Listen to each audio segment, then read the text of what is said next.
When you're in a Christian and Muslim marriage, navigating your differences as a couple is usually the easy part. But the moment you start talking about interfaith parenting, a quiet panic sets in. You start asking yourself, will raising interfaith kids completely confuse them?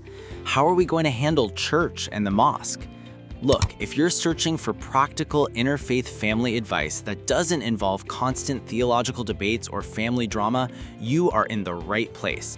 Today, we're looking at the research behind the 3 models of interfaith parenting to see how each one works. Model number 1 is what we call the single faith anchor. This is where a mixed faith household mutually agrees to raise the child primarily in one religion while treating the other parent's faith with deep respect as a cultural tradition. For example, the child goes to Sunday school and gets baptized, but they'll still celebrate Eid with their Muslim grandparents. The huge benefit here is structural clarity. The child often develops a clearer religious identity. The risk? Well, it requires a massive sacrifice from one parent. And if you haven't resolved your own parental guilt, it can cause some serious hidden resentment down the road. Model number 2 is the dual exposure system. This is where you decide to actively teach your kids both Christianity and Islam simultaneously. They'll learn the stories of Jesus as the Son of God and Jesus as a prophet. They'll experience both fasting during Ramadan and fasting during Lent. Some psychologists suggest that this approach can help build empathy and critical thinking. However, the catch is that it requires an incredible amount of teamwork between mom and dad.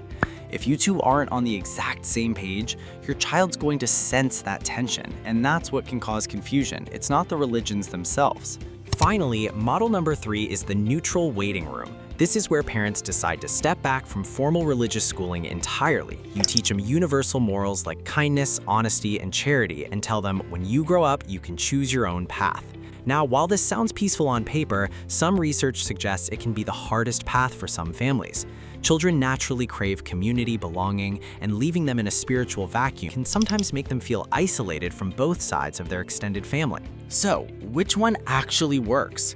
Honestly, there's no single right answer, but many successful interfaith families are the ones who pick a model early and commit to it together.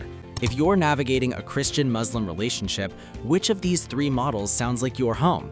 Let me know in the comments below. I read every single one.